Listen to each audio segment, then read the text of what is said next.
Joined by Hugo Lefeuvre, Holger Levsen, and Chris Lamb. We are all Debian developers, and we want to talk about the Debian long-term support project. So we thought we split the talk into two parts. The first part is talking about what is Debian LTS actually, the positive impact it has on free software. Then I wanted to talk about what we are actually doing on paid time, and what our minor issues are, and how does triaging work. And the second part is a discussion, which will come in approximately 20-25 minutes. Before we really start, we have prepared a little video which shows some of our tasks, what we are doing. It is not complete, and it conveys not all information I want to talk about in my talk, but I think it's quite short and concise. Fair warning: there are some parts missing. So and we are also targeting sponsors in this video. Sponsors are an important part of the Debian LTS project. And yeah, enough with the safety net. Just take a look at the video and decide later.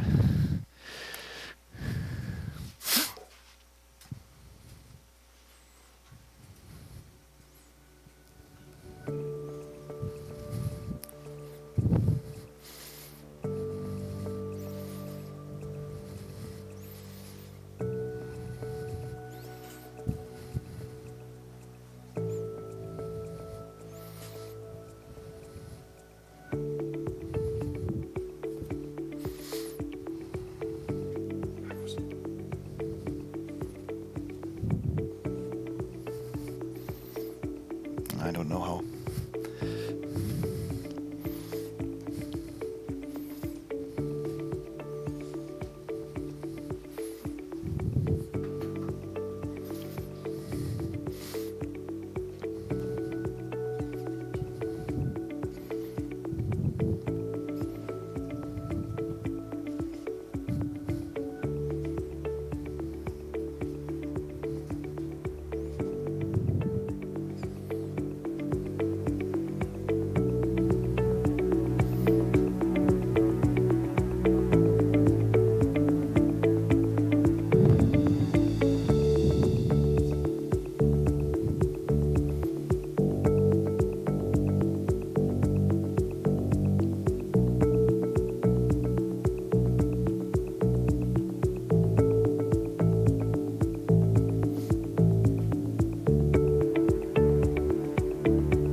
So, yes, that was our video. If you remember, before 2014, we had only 2 years of stable support. And usually our users had another year to upgrade to the next stable release. So we always wanted to create more support, or extend the support, but we lacked volunteers. So nobody was really interested in doing all the work, fixing CVEs and contacting upstreams, finding those bugs. And yes, it didn't really work very well. So in 2014, initiative was started to extend the support. So the security teams said right from the beginning, we don't want to get involved because we lack the time, but we support the project. And nowadays, Debian has become more interesting for companies. Yeah. Huh? I didn't. Okay. Nothing happened. Yeah, those companies seek longer support in our users, and we couldn't achieve that before 2014. And nowadays, the situation has dramatically changed. And so our goal is to extend the lifetime of all Debian stable releases to at least 5 years. The currently supported release is Debian Jessie, which we will support until June the 13th, 2020. And currently we support AMD 64, i386, and ARM EL and ARM HF as processor architectures. And with continued support, we believe that we can also support ARM 64 with Debian Stretch. So what are we doing actually on paid time? As I told you, we tried first with volunteers, but it turned out that there was simply a lack of volunteers who wanted to do all this work. And so the French company Frixion started to collect money from sponsors to fund this initiative. So what are we doing? We have one person who triages bugs for 1 week. This is so-called front desk. And he decides what kind of bug should be fixed and what kind of bug is irrelevant, unimportant, or which bug does not affect the release at all. And then he puts a note in some file, and another contributor picks up the package and then decides whether it makes sense to work on it. And then he really investigates the problem at hand. Is this on? This relies heavily on the work of the security team as well. Yes. Like we do that work, but we rely a lot on the security team work there. So it's not just us doing that. Right. So every week we get a lot of CVE. They are reported to a list, but the security team does most of the work with making the first triage. So identifying the problem if the CVE does exist at all in one of our packages, and then we start triaging the package and decide whether it affects Jessie at the moment. So our main task is to prepare and publish security updates, obviously. So this is our main task. We either backport patches from upstream, or sometimes they apply very smoothly, but it's the exception and not the rule. And sometimes we have to write our own patches. Yeah. Also very important is we respond to queries from users. So if a user has a question on Debian LTS, our mailing list, we usually respond to it in time. We have an IRC channel where we also respond in time. And yeah, try to answer questions. Also very important, our project is absolutely transparent. So everybody knows how many hours we spend per month. Every contributor must publish a monthly report. So you can just go to this report and check, okay, what has he done in his time, and then you could look up his patches or just check what he has uploaded. And we do all this while respecting the Debian Code of Conduct, of course. So in more detail, you usually analyze the problem at hand, then we debug it, and we write a patch if upstream hasn't done so. Sometimes we can also provide security updates for stable or unstable. This is a sometimes controversial topic because obviously we are paid for doing a long-term support. And there's a risk that we would replace the maintainer if we just package new upstream releases for him. So sometimes it makes a lot of sense to contribute the patches we have done for Jessie also to stable, because they are nearly identical. But sometimes the versions are very, very different, and we would have to spend a lot of time. So it depends on the package. Sometimes we prepare the updates on a voluntary basis. Yes, so it is a non-paid job. But that depends on the contributor. Work on the security infrastructure is also one of our tasks. So we try to improve the security tracker by writing scripts. And we are also investigating now a way to use Salsa CI, and we want to create another FTP distribution, proposed updates. How is it called? Yeah, so well, we have Jessie security at the moment. That's our only way to publish updates, and it would be really nice if we had something like Jessie proposed updates, just to upload it, and users could test our patches, so could spend more time on it. This is not the case at the moment, but we are working on it. Yes, generally we are trying to improve packages from a security point of view, so we are not trying to fix everything. It should have a security impact. And sometimes we also change hardening flags if we want to improve the package. This is one way to enhance the security of a package. So as you can see here, two graphs. In 2014, the project started. We only had 2 paid contributors. And in 2014 and 2015, the security team did more stable updates than we did for old stable, simply because we had not enough manpower, not enough contributors who wanted to fix all those bugs. So we had to reduce the number of packages we wanted to support, because it wasn't feasible to do with every package. This situation has gladfully changed nowadays, so we can support a lot more packages, except games. They are not supported. As you can see, there's a correlation between the number of funded hours and CVEs fixed and paid contributors. It's not infinite, but there's a clear correlation. CVEs fixed, so the quantity is not the only metric we should use, because there are CVEs which take a lot more time to fix. They are much more complicated. Sometimes you have to backport multiple packages to fix one CVE. That is not reflected by this graph. So be careful.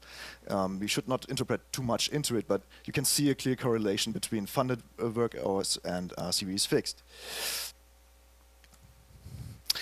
So people often ask us, how do we triage packages? So if you look at the security tracker, you often find different keywords. Unimportant, no DSR, ignored, postponed, not affected. What does it mean? So if an issue is unimportant, that means usually that there's a bug, for example, in a source package, but it does not affect the binary package which the user actually uses. So we mark then the bug as unimportant, because it has no real impact. No DSR and ignored are very similar. The security team marks CVEs as no DSR when they are not important enough to be fixed via a stable security update. But usually maintainers are encouraged to fix them via a stable point update. And ignored means it is basically not feasible to fix the bug, because we have to backport huge portions of code, or it introduces new options or functions which would actually, it doesn't really make sense to backport such packages. Then it is better to upgrade to the next version. So postponed means that is a tag we also very often use. If we discover a minor issue, we sometimes postpone the fix, just because imagine there's one bug fix, and then another week there's another one. So we don't update packages every week. We just collect some CVEs if they are minor, and then release a bigger update. And always remember, we have only Jessie security, so they have all to be released via Jessie security. We don't have a point update like the stable security team has. So we fix CVE either as soon as possible, or we postpone them for later. Oh, yeah. And I don't want to talk all that in general. We have some examples, and Hugo wanted to talk about them. Yeah, I think another interesting way to present our work is to look at the impact of our work on other projects. And instead of speaking in a general way, I'm going to present two examples. So the first one is about writing patches. So it was a CVE which was reported in 2018, again libtiff. So at the time we worked on this, Upstream did not release an update yet, did not release a patch. So we worked on it. We did the investigation and came up with a patch, which was later merged by Upstream. And I think it's really nice to see that now if you search for this CVE on the internet, you will see that quite a lot of other distributions released updates based on this patch. So yeah, our work was had a positive impact on other projects. And yeah, the second example is about keeping the overview. So those were two CVEs reported in this year. Again, liblivemedia, it's an RTSP library. And yeah, these CVEs were reported at the wrong place, so Upstream was not aware of them. And like the security team, we are keeping the overview on the CVEs affecting the Debian packages on the Debian security tracker. So we are able to see these kind of issues where there was a CVE reported, but Upstream is not aware about it. So we provided proper bug report to Upstream, and quite quickly after that, Upstream could release an update. So yeah, it was quite positive for Yes, the indeed. security of free software. And those are only two examples. Yeah, for example, when Upstream is releasing a patch, before we ship it in an update, we provide some review, and I think the quality of free software is based on peer review. So we contribute to that as well. So I think it's Right, an yes. interesting way to present Debian LTS. So. Right, I think so too. Okay. Yeah, well, yeah, as I said at the beginning, the paid contributors versus volunteers thing is a sometimes controversial topic in Debian. Some people have asked us if it is acceptable to be paid for Debian to work on LTS.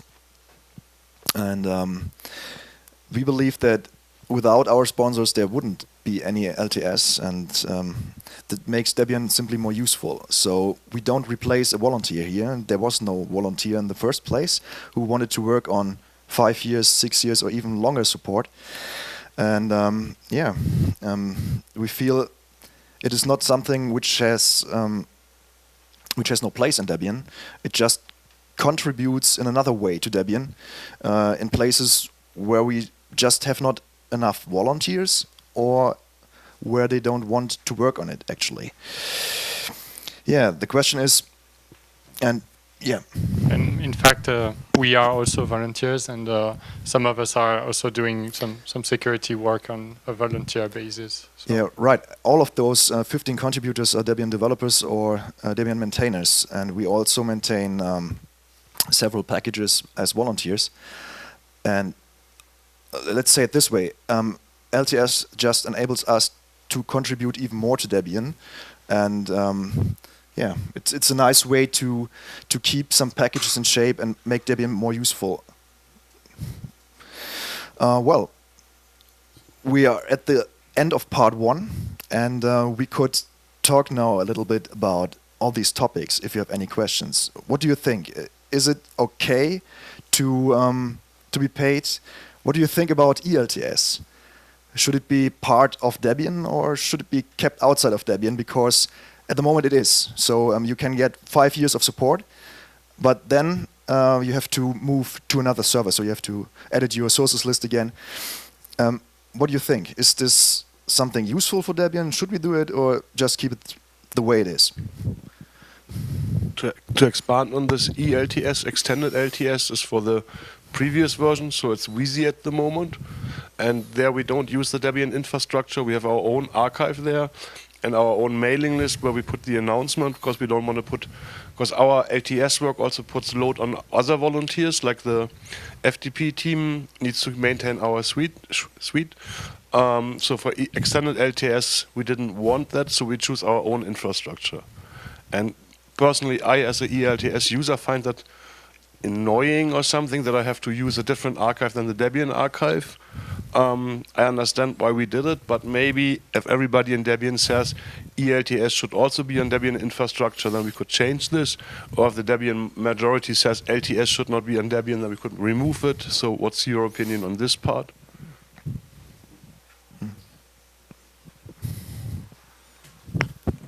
So I love the LTS project. Thanks to it, now people cannot tell, yes, but you know, Ubuntu is 5 years and not Debian. So that's wonderful. Now I can say, yeah, we have LTS. I love ELTS too, and I think it should be part of the Debian infrastructure as well. There's only one thing which I don't like, it's the name LTS itself, because it's confusing for our users. They sometimes may ask, which version of Debian is LTS? Do you know what I mean? And in other projects, it has another meaning, that some release are long-term support, like the kernel does that, and some will not. And in Debian, it doesn't match. Every version will eventually be LTS later. Do you know what I mean? So this would at least need some clarification on our wiki. Okay. I understand the confusion, especially because the LTS suite is not always either old stable or old stable. It depends on the time. Right. Yeah. Names like old stable are unfortunate. We should come up with a better name. Yeah. Well, is this working? Well, I appreciate LTS. I find it a very important work.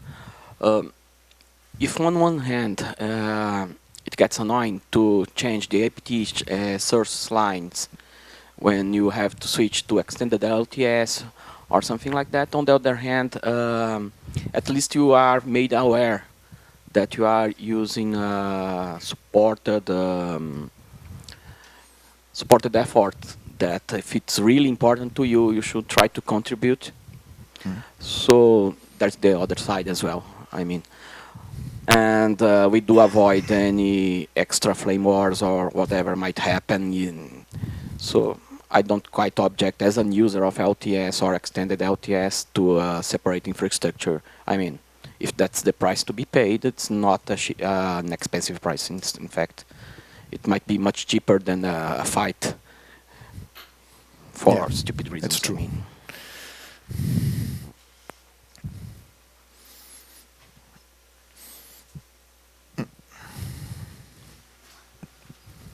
Well, as everyone, I think that uses LTS professionally, of course, that's an amazing effort. Thank you for doing that. And thanks to all the sponsors for funding that. The thing is about this ELTS, should it be part of Debian or not? Before making myself an opinion on that, I would like to know, okay, how much more work would it give to the FTP team or release team or something like that? I think that's an important question. Are there people from FTP Masters here? Or? No, I don't. Yeah.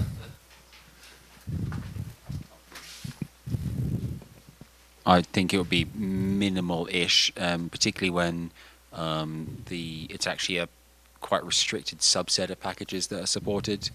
LTS doesn't support games, as already mentioned, but ELTS also is based on requests from the actual sponsors themselves, what packages they're actually using. And so when sponsors come in and out of fiscal sponsorship of ELTS, the packages that we support within ELTS change. I mean, for example, Redis just got quote-unquote dropped from ELTS support because none of the contributing and things there. So I think it would be certainly no worse than LTS and things like that. And so what you might technically call marginal effort, I'm not saying it's zero, but I don't think it'd be that bad. I think the problems are whether this should be under, this is more a philosophical question than a technical one, yeah, as I understand it. There's more work involved.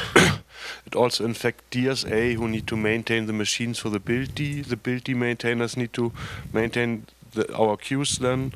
The BTS needs to be, or it's better if it's kept open, so it's more than just FTP team work. So it impacts more areas in Debian. Which I also tend to forget. So thanks to all of you who maintain these infrastructures.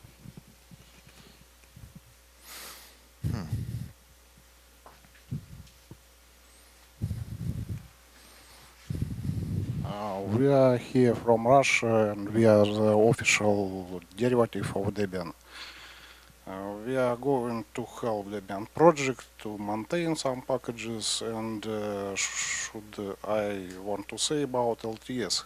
LTS is very, very important feature. So now we have big problems when Vizi shut down last year.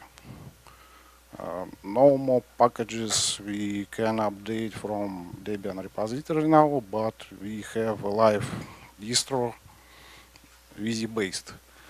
So it's my question, what are the plans of Debian team about Buster and future releases? What is your exact question? How many years you plans to support Buster, Debian Buster? How many years? 5 years as well. LTS and extended LTS. So the current plan is that we also support the next stable release and the next stable release after it to at least 5 years. That is the plan, but it highly depends on sponsorship. But yeah, 5 years at least.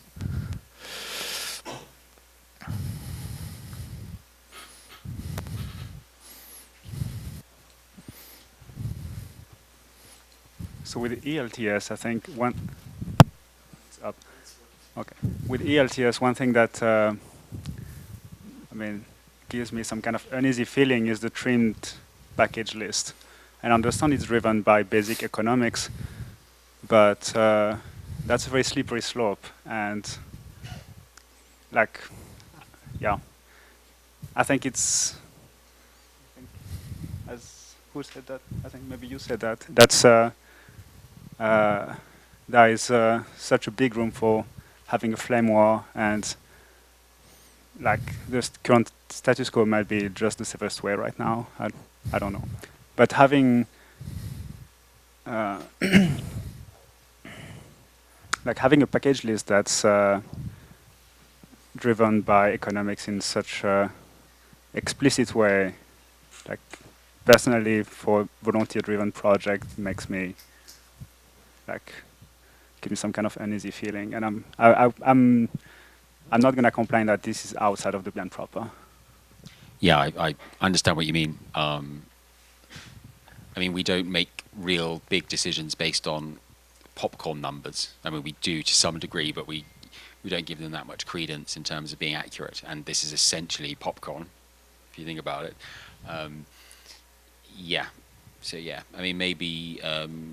What would hypothetically say the entirety of the old stable was supported? There wasn't a limited package list. Would you then be more comfortable with it being under Debian infrastructure? Right, yeah, okay. Just to understand your point, yeah.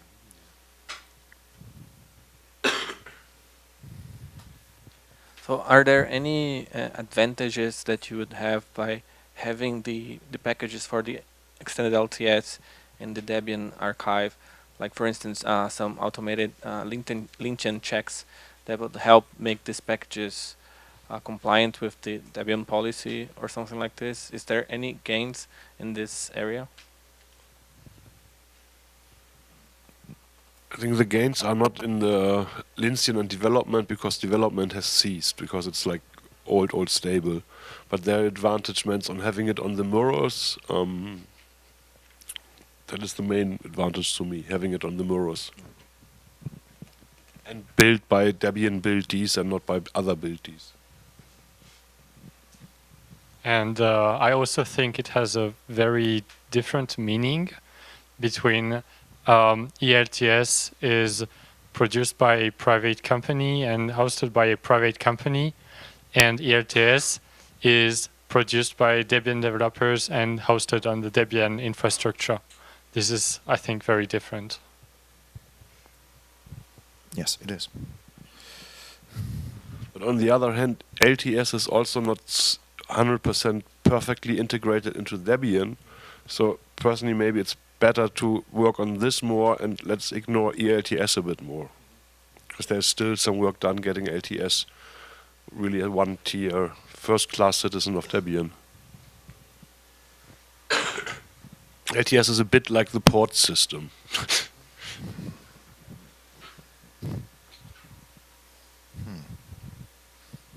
Does anybody really have problems with LTS being part of Debian here and doesn't want that?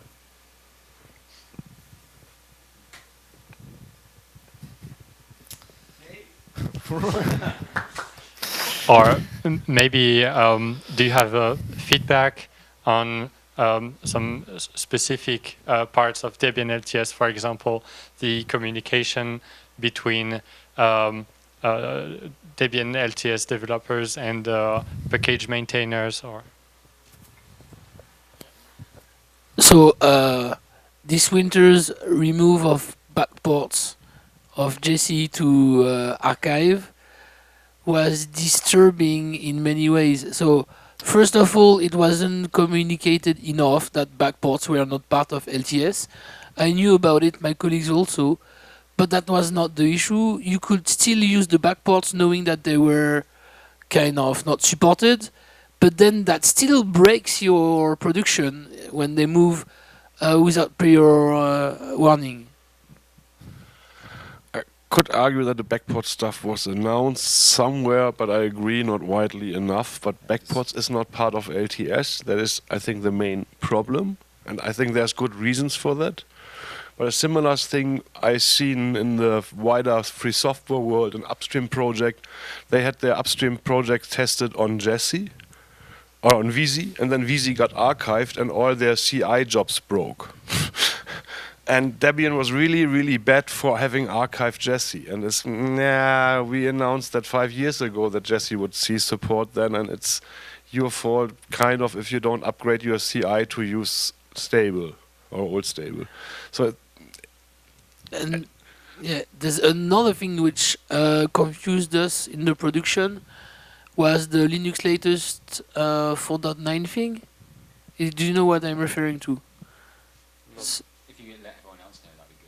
So, if I understand correctly, and I'm not even sure if what I'm going to say is right or wrong, is there a single kernel that is supported in Jessie, and is it the 4.9?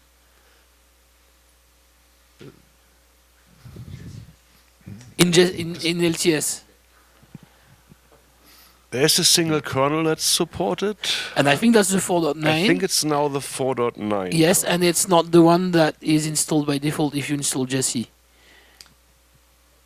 So you need to manually install Linux latest 4.9 to have it to go with security fixes.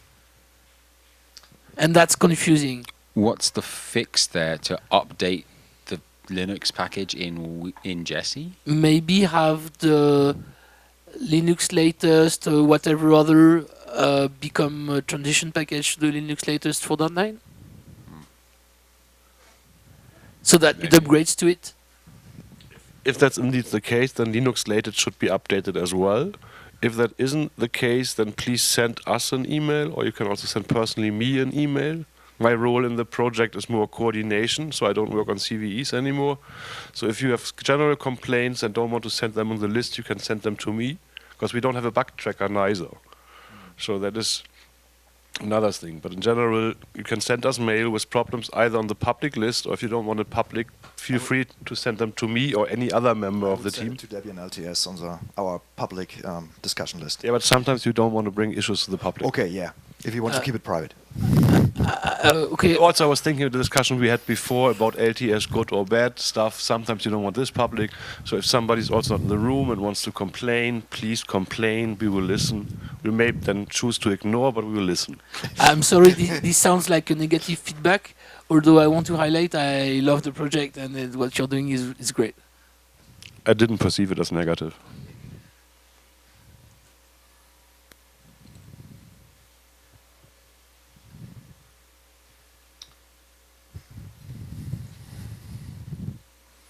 So I have a kind of technical question about how can we, as maintainer of Debian proper, make life of Debian LTS easier?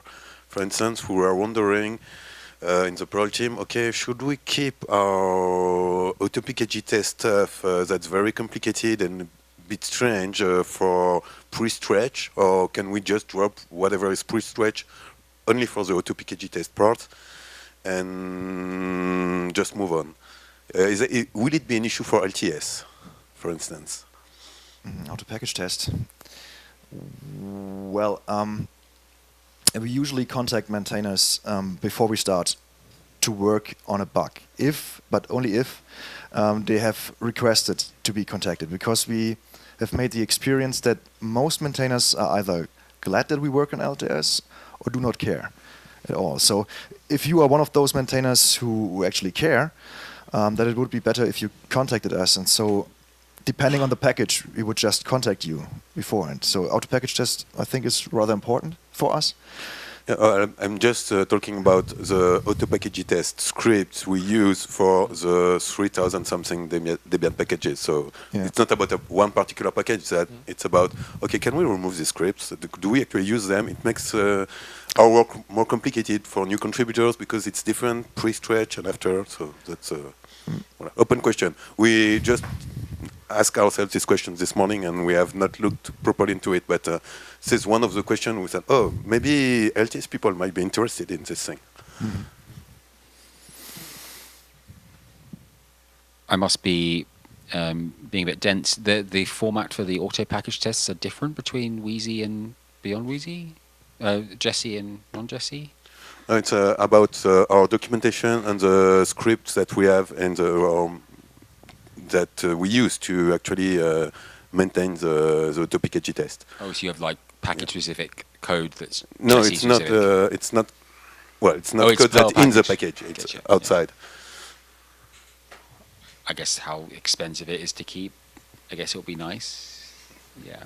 I mean, I use auto package tests when creating CVE fixes for CVEs, because they're great. Because if you have an exploit, like someone's like made a proof of concept thing, you could almost make that an auto package test and do test-driven development, right? So like getting rid of auto package tests is obviously not what you're describing there. So yeah.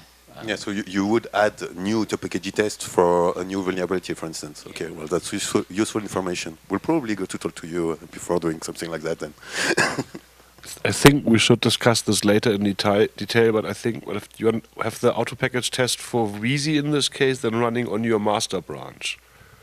While we usually work on this older releases, and we don't push to your Git repository, so maybe these auto-package tests are not useful. Yeah, it's probably only about the documentation and how to run them, and all this reminder you have. So I guess it would not directly impact LTS, but it was more about, okay, well, what can we do to help, and what do we have to make sure about old stuff? That might break LTS or stuff like that. Something which is really helping, in my opinion, is helping for testing. Because maintainers usually have better knowledge of the package. So if we prepare an update and if you can take like a few minutes to take a look at it, and does it look okay, or maybe running a few smoke tests if you have time. You know it better than us, so it's really helpful. And second thing, when we are fixing issues in the LTS suite, it's good when this issue is also fixed in more recent releases, so stable and testing. And if the maintainer can prepare the update for testing at the same time, so that we don't get the suite updated and not the others, it's really helpful. So yeah, if you can prepare the update for testing, it's great, in my opinion. Mm-hmm. Yes. For 5 or 6 bigger packages like Postgres, I think, and MySQL, and I forgot, we have documented how to test them. Like below wiki Debian org LTS development, there's a link somewhere to test cases for 6 bigger software projects. And getting more help to test software, that would be helpful also. So we try to document that, which is mostly useful for people doing security updates and the maintainers.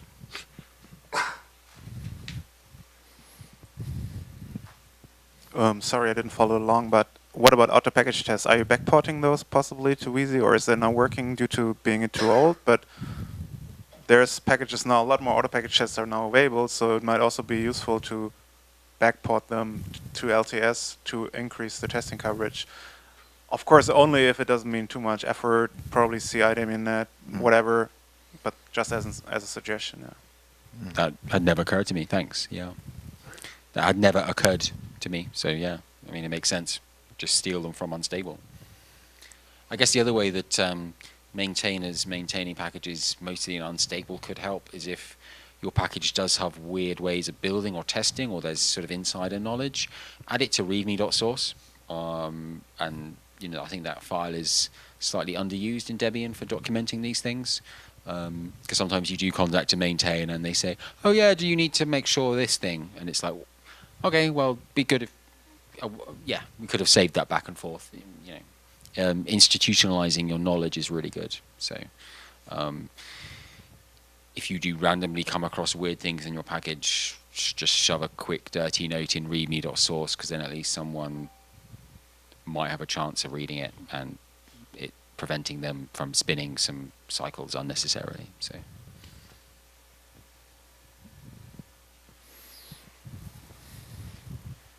Thank you. Could you please outline a procedure to become a volunteer for LTS? Is it more or less complicated than to become Debian maintainer?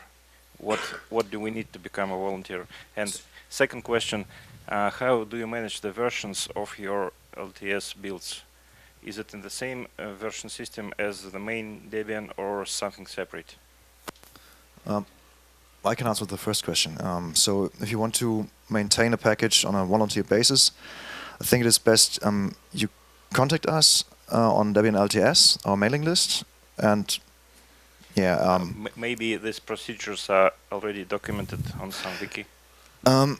It is, yes, it is on LTS development on our wiki, wiki.debian.org /LTS/development, and there we have documented a way to contact us and a workflow for volunteers. So yeah, you would normally prepare an update by yourself, test it, and we can do a review, and later we can upload it to the archive and make an announcement. So that we have to do this because you need to be a Debian developer to be able to do it. But any Debian developer can volunteer for LTS work and prepare the upload, do the upload, send the DLA mail, update the web pages. I'm not. If your question was about joining LTS as a paid contributor, no, I think if you want to do this, please talk to me or send me an email. But yeah, good. And the second question: if we have commit access or can push to the VCS repository where the package is maintained, we push there. Else we don't. I see. Thank you. There are 5 more minutes left. Yeah, there are 5 minutes left now.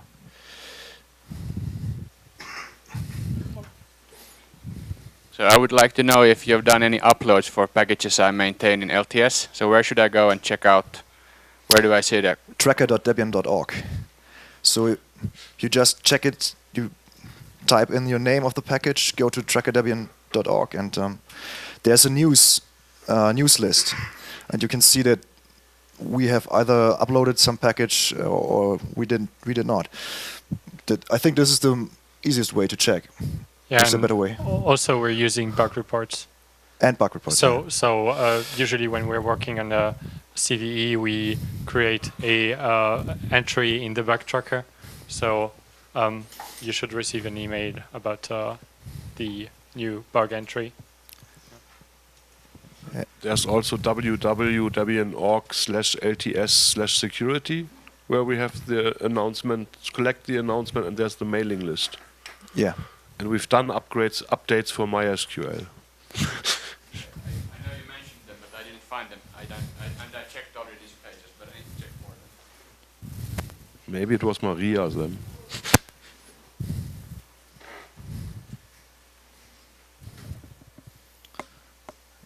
Okay, we have only 3 minutes left, but yeah, last question.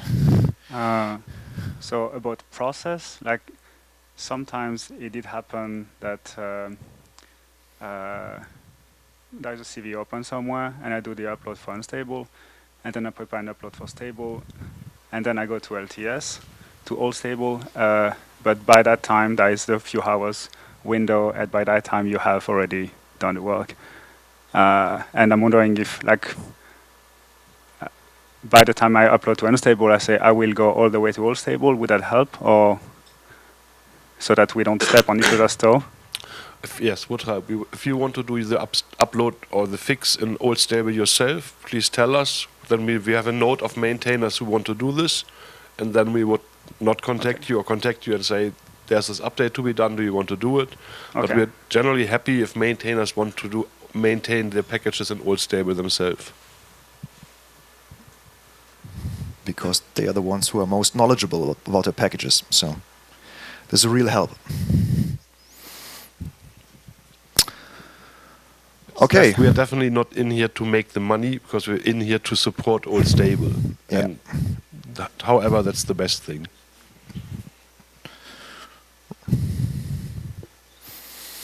Okay, then let me thank you all for being here. I think for asking questions, yes, and discussing those with us. Yeah, thank you all very much, and have a nice day.